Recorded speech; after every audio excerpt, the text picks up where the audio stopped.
Hello, everyone. This is Dr. BCW. Thank you again for listening to our latest episode with Beyond Clinical Walls. As you all know, Beyond Clinical Walls is a platform to discuss and share health-related topics in an open forum, as well as to improve health literacy and call out healthcare inequities and shine a light on race-based medicine. I have with me today a wonderful guest that I am so excited for you to hear her vision, her work, all the things that she is putting forth on a daily basis. So I'd love for you to meet Mena, who is, when I describe this doesn't give it justice, but she is the owner of Evoke Fitness, a wife, a mom of two, as well as the founder of Evoke Warriors. And so I am excited for you to hear about her journey, things that she has really navigated through to get her to what she is today. So Mena, thank you so much for joining us. Please share with the audience a little bit about you. Well, first off, thank you so much for having me. I'm honored to be on your show as a woman who I admire because of all that you're doing for our community and how just strong you are with your beliefs and equity and the right to medicine for everybody. So thank you for what you do as well. As you said, I am Mena Spodobalski. I am the owner of Evoke Fitness. We have been in business for 10 years, serving the Reno Sparks community. I am also the founder of Evoke Warriors. Evoke Warriors was founded 3 years ago, and I'm super excited to be here to kind of share a little bit about the program and what it's doing for cancer patients in the Reno Sparks area, really kind of how the whole thing came to be and why I feel like it's so important. I wish we could have one of these in every state. So I'm hoping that someone becomes inspired by this, and whether they create a program like this or it helps them to move more, hopefully that's what we inspire someone to do today.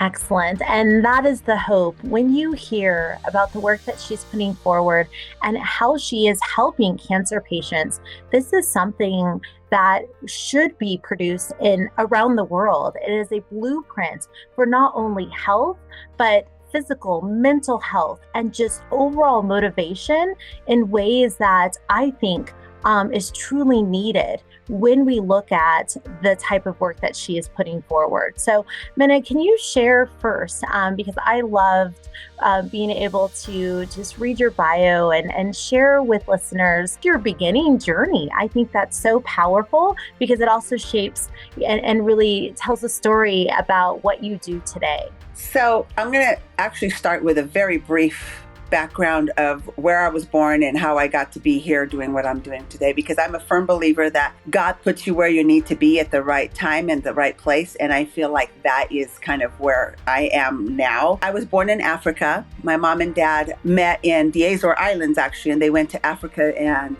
because that's where my dad was from. And so I was born in Cabinda, Angola, and I lived there until I was 7 years old. And then in 1976, I learned about this when I was in high school, which was kind of weird because I lived it. There was a civil war in Africa, and my family had to pack up all of their belongings that they could basically put in a couple of bags and head to the airport and get out of there because it was a very dangerous war zone situation. So my parents packed everything they had. They had to leave their home. My dad had a business. There was no time to sell anything, just whatever money you could withdraw from the bank. And we slept in an airport for 3 days before we got on a plane. It was actually an American refugee plane that pulled us out of there. We were the second to the last airplane to get out of the country before the airport was bombed. So I feel very blessed to be in America. When I first, we stayed in the Azores Islands for about a year waiting for our visas because my mom already had family in the United States. And I have very few memories of my life there. Obviously, I was young and obviously there was a little bit of trauma there. But I vividly remember landing in the San Francisco airport and not speaking a word of English. And I remember looking up at my dad with these huge eyes, just being like, I want to learn how to talk like that. That's so pretty. My dad's probably thinking, oh, girl, you're going to learn because that's the only way to survive here. But, I went to school when I was 9 years old and didn't speak a word of English until 4th grade. But it was a very tough beginning. My parents never took a handout. One worked at night, one went to school. they switched back and forth. And they, raised my brother and I to just be very independent and just to take care of ourselves, And so fast forward, here I am in Reno, Nevada. I'm working in retail, never worked out a day in my life, was not interested in exercise or getting sweaty and fitness. I had always worked in retail and was more in that fashion aspect of the world. And after I had babies, I started to gain weight. And I was like, that's weird. I was always this skinny, never had to worry about what I ate. But as I had children and as I was nursing, I was putting on weight that was not coming off.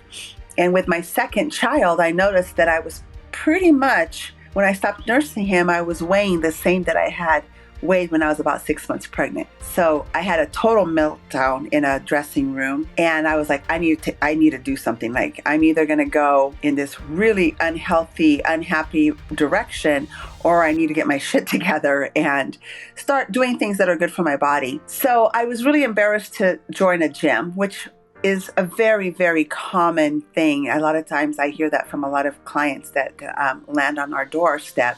So I bought a Tae Bo tape that was about 30 minutes long. I would pop it in my VHS.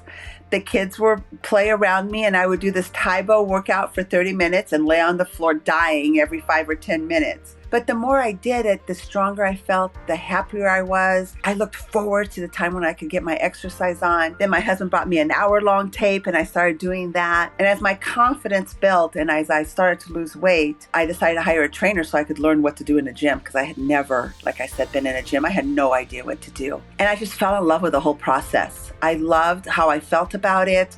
I loved just the mental clarity that I got of it. The kids would go to school, I'd go work out. I felt so much better when I picked them up. I felt good about myself. And as I started losing weight, I ended up losing about 25 pounds. Other moms were like, what the heck are you doing? How are you looking so good? What is going on? And that was the motivation for me to get certified as a personal trainer.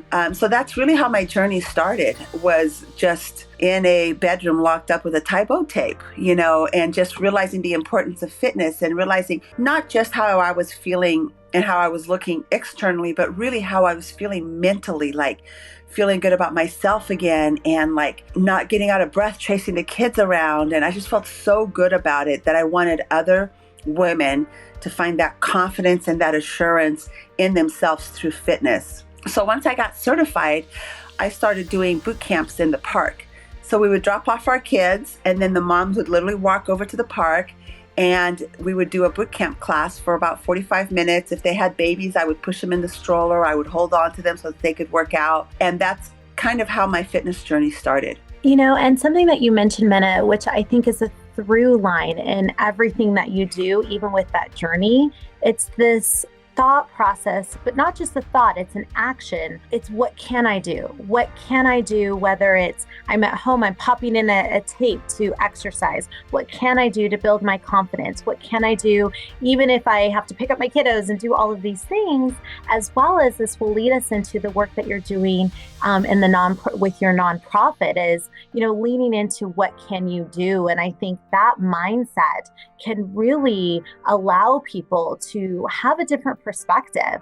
And whether it's when you came to America and you wanted to be able to speak English and didn't know a soul, but you figured it out and your parents, as you mentioned, raised you to be independent. And I think when you think of independence, it's also this kind of what can I do? What can I achieve?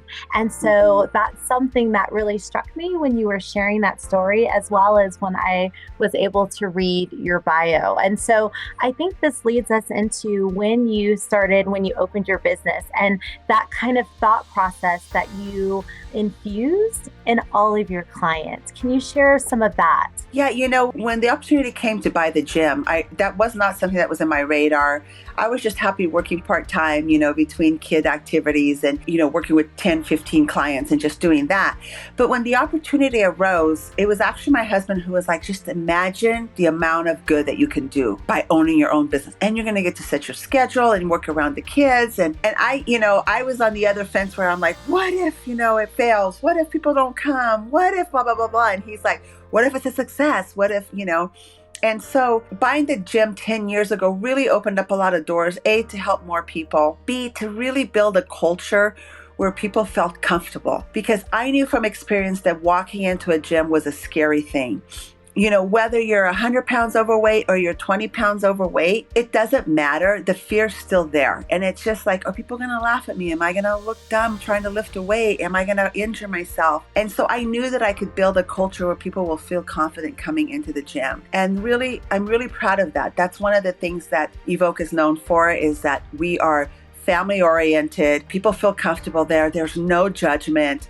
No one is criticizing someone who's walking in. They're rather giving you a high five or saying good job. And I see it all the time, and it makes me so happy to see it in clients who don't even know each other. And they see someone for the first time and they're like, wow, you're new here. Congratulations, So I'm super proud of that culture, because I feel like when somebody walks in, they're nervous, but usually by the end of that hour, they're like, okay, that wasn't bad, or I can do this. So that it was one of the things that really excited me about owning the gym. And it opened up doors to be able to do things that if I was working for someone else, I wouldn't have been able to do. For example, when I first started being part of Breast Cancer to Bikini, I donated the gym space. I donated my time to get that program started and to help develop that program. You not only just participated, you built. And I think you should share with the listeners about that program, because I think that was so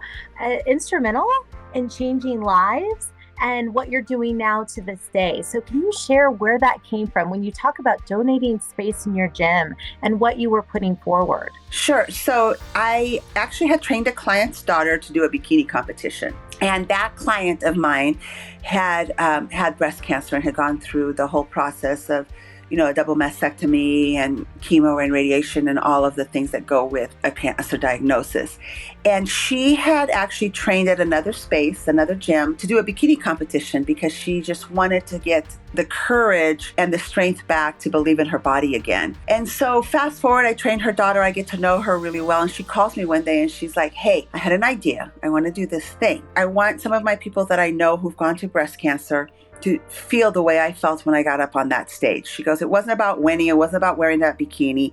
It was about building confidence in my body. And I want you to do this with me. And I was like, I don't know nothing about training cancer patients. I know nothing about that. I knew about competing because I had competed myself, and I knew how to train people for that. But, when people have had all these surgeries and are going through all these different medications that affect your weight gain and affect what your body can do and all of that, I was like, I had no idea. But I didn't hesitate. And I was like, sure, yeah, I'll figure it out. I would love to do that. And then she was like, well, I would like it to be a pro bono job. These people already have enough to deal with. And I was like, yeah, I'm all in, because I could do that. I own the gym and I can donate my time. And so that's where Breast Cancer Bikini came from. And she had this vision. I learned how to train them properly. I did all the nutrition and all of those guidelines. And we kind of just built this program. Like, this is what we need to do at week 12. This is what we need to do at week 10.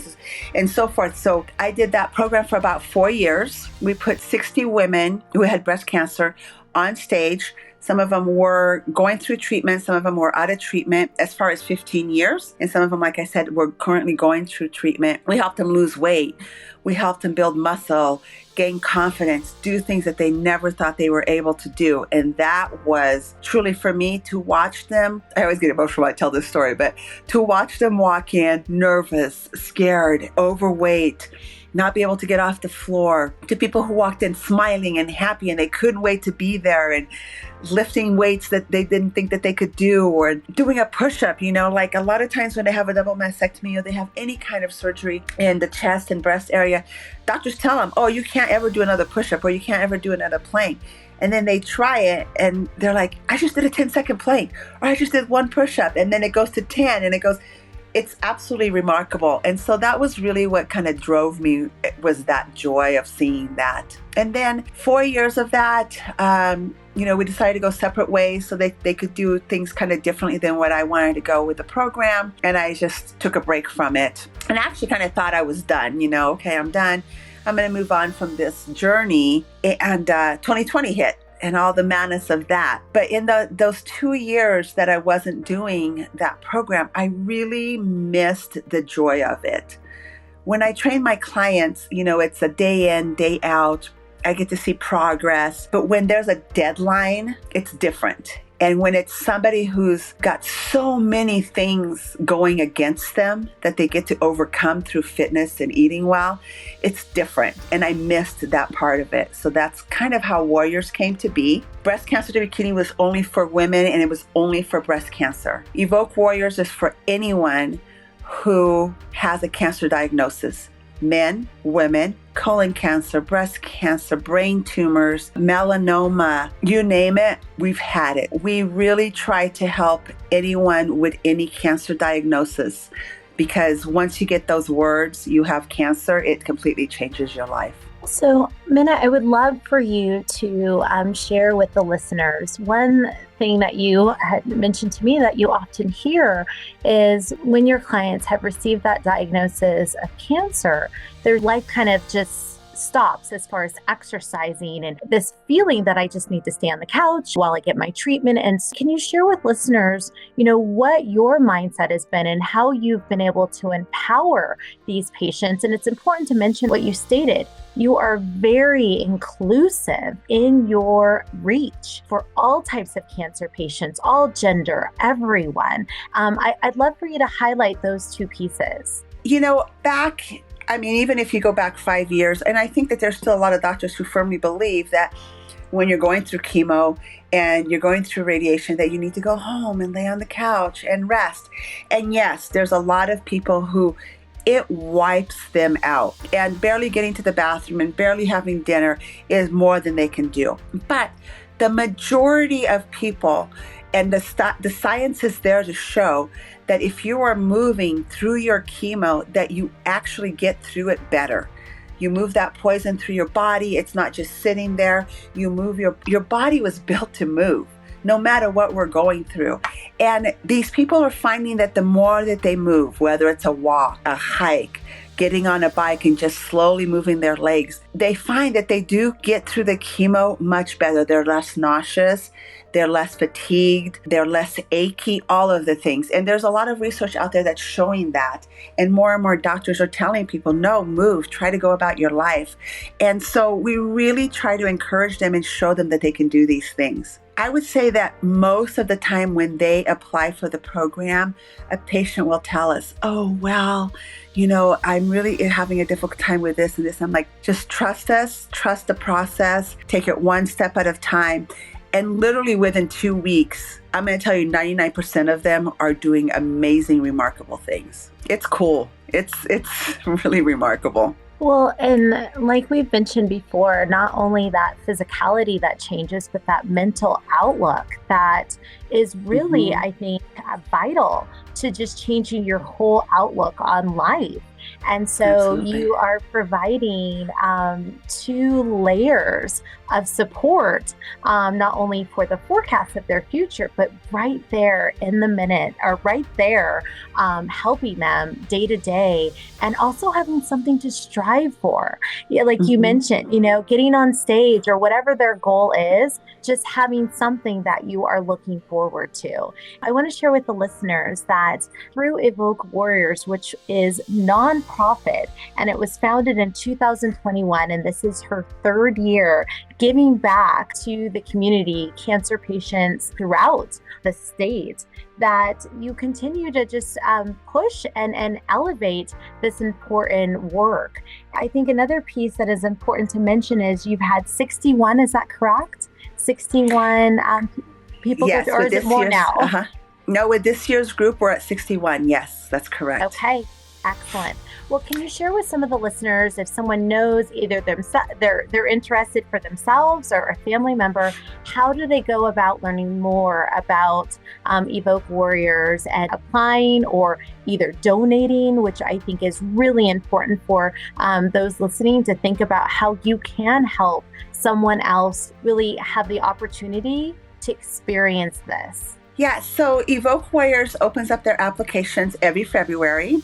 and the applications are open for a month. So anyone can go on our website, they can go see our socials, and they'll see that the application is available. We do an interview process with old warriors will be on the interview panel, and some of us, all of the trainers and our nutritional guidance as well. We are on this panel, you interview with us, and it's not a scary interview at all. We just want to know a little bit about your cancer journey, how it's affected your life mentally, physically, personally, what you're hoping to get out of the program. And then we do, we'll take 20 to 22 people to be part of the program. We typically get about 40 applicants apply. And then we start the program always at that last week of March.